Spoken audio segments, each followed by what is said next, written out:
ARCH, Architecture and Community Heritage, is Fort Wayne's, in northeastern Indiana's historic preservation organization. ARCH advocates for the protection and preservation of both architecturally and culturally significant buildings, sites, and structures. ARCH exemplifies their mission in numerous ways. They have obtained many buildings as an organization that were deemed for demolition or in dire need of rehab and work, and have preserved them to give them a new life. The Alexander T. Rankin House, located downtown at 818 Lafayette Street, is a circa 1840 house that embodies many Greek Revival features. The house is actually two homes combined. The wood front of the building is a circa 1840 two-room hall and parlor house, whereas the brick section of the house is a circa 1845 Greek Revival house.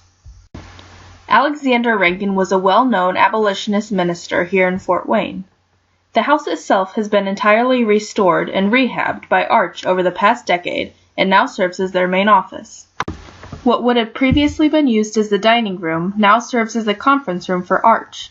ARCH is composed of 5 staff members and about 20 board members. While this may not seem like a lot, they have a major impact on the community. The front of the house serves as an office space as well as an entryway for people from the community to come in with questions or concerns about issues pertaining to historical preservation. Recently, in 2014, employees at ARCH recently removed the bricks that were covering the fireplace and were amazed to find the original metal decorative engraved plaques.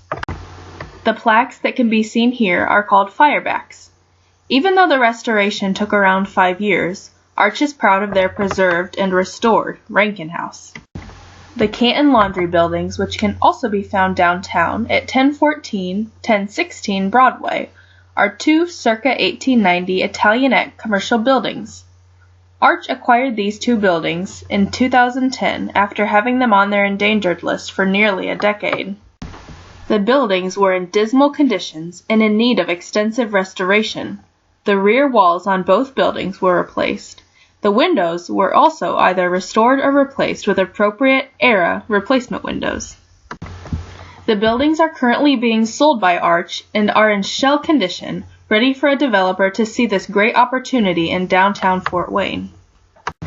Over the past couple years, ARCH has held pop-up art galleries within these buildings. This has allowed ARCH to show the community these buildings' potential and what their repurposed use could be.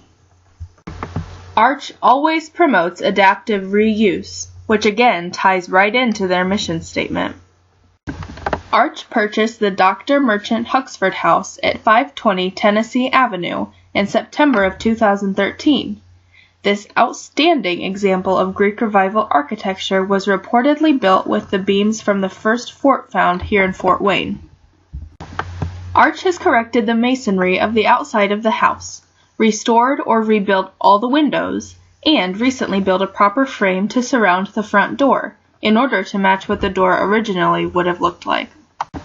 As of today, the exterior restoration of this house is complete. Soon, the interior restoration process will begin to intensify, so ARCH can bring this treasured house back to what it once was. Lastly, found in the West Central neighborhood lies this 918 Van Buren Street house, which is a small brick hall and parlor house, the Mary Rockhill Tyler House. ARCH has owned this house since 1998 and has been a preservation story ever since. ARCH has extensively restored this gem of a house and uses it for school tours, hands-on workshops, and storage. While restoring this house, ARCH found over 10 layers of wallpaper on the walls while trying to decipher what the original walls would have looked like. ARCH believes that people today want to live, work, and play in historic settings, especially today's generation, because it reflects their personalities. So with this basis in mind, ARCH continues to advocate for historic preservation, not only in Fort Wayne, but Allen County and the surrounding areas. To learn more about ARCH's mission, or to become a member of ARCH, visit archfw.org.